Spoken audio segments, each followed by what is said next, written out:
ಭಾರಿ ಮಳೆ ಸುರಿಯುವಂತಹ ಸಂದರ್ಭದಲ್ಲಿ ರಸ್ತೆ ಹೊಂಡದಲ್ಲಿ ನೀರು ನಿಂತು ಅಪಘಾತಗಳಾಗಿ ಸಾರ್ವಜನಿಕರ ಪ್ರಾಣಹಾನಿ ಸಂಭವಿಸಿದ್ರೆ ಅದಕ್ಕೆ ಸಂಬಂಧಿಸಿದ ಇಲಾಖಾ ಎಂಜಿನಿಯರ್ಗಳನ್ನೇ ಹೊಣೆಗಾರರನ್ನಾಗಿ ಮಾಡಲಾಗುತ್ತದೆ ಎಂದು ಆರೋಗ್ಯ ಮತ್ತು ಕುಟುಂಬ ಕಲ್ಯಾಣ ಸಚಿವ ಯುಟಿ ಖಾದರ್ ಅವರು ಎಚ್ಚರಿಕೆಯನ್ನ ನೀಡಿದ್ದಾರೆ. ಇನ್ನು ಮಳೆಗಾಲದ ಸಿದ್ಧತೆಗಳ ಕುರಿತು ದಕ್ಷಿಣ ಕನ್ನಡ ಜಿಲ್ಲಾಧಿಕಾರಿ ಕಚೇರಿಯಲ್ಲಿ ಸೋಮವಾರ ನಡೆದ ಅಧಿಕಾರಿಗಳ ಸಭೆಯನ್ನ ಉದ್ದೇಶಿಸಿ ಅವರು ಮಾತನಾಡಿದರು.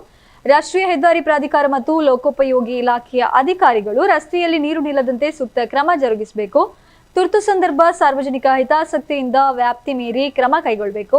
ಮಳೆಗಾಲದಲ್ಲಿ ಎದುರಾಗುವ ಯಾವುದೇ ವಿಪತ್ತುಗಳನ್ನು ಎದುರಿಸಲು ಅಧಿಕಾರಿಗಳು ಸಮನ್ವಯದಿಂದ ನಿರ್ವಹಿಸಬೇಕು. ಪದೇ ಪದೇ ಹೊಂಡ ಮುಚ್ಚುವ ಕೆಲಸದ ಬದಲು ಶಾಶ್ವತ ಕಾಮಗಾರಿಗೆ ಒತ್ತು ನೀಡಬೇಕು ಎಂದು ಖಾದರ್ ಸೂಚಿಸಿದರು. ಮೆಸ್ಕಾಂ ವ್ಯಾಪ್ತಿಯಲ್ಲಿ ಮಳೆಗಾಲದಲ್ಲಿ ವಿದ್ಯುತ್ ಸಂಪರ್ಕ ನಿರ್ವಹಣೆಗೆ ಹೆಚ್ಚುವರಿ ಲೈನ್ ಮ್ಯಾನ್ ಮತ್ತು ವಾಹನಗಳನ್ನು ಒದಗಿಸಬೇಕು. ವಿದ್ಯುತ್ ಸಂಪರ್ಕ ಮರುಸ್ಥಾಪನೆಗೆ ತ್ವರಿತ ಕ್ರಮ ಕೈಗೊಳ್ಳಬೇಕು ಎಂದು ಮೆಸ್ಕಾಂ ಅಧಿಕಾರಿಗಳಿಗೆ ಸೂಚಿಸಿದರು. ದಕ್ಷಿಣ ಕನ್ನಡ ಜಿಲ್ಲಾಧಿಕಾರಿ ದರ್ಶನ್ ಹೆಚ್ವಿ ಮಳೆಗಾಲ ನಿರ್ವಹಣೆಗೆ ಕೈಗೊಳ್ಳಲಾಗಿರುವ ಸಿದ್ಧತೆಗಳನ್ನು ಸಭೆಗೆ ವಿವರಿಸಿದರು.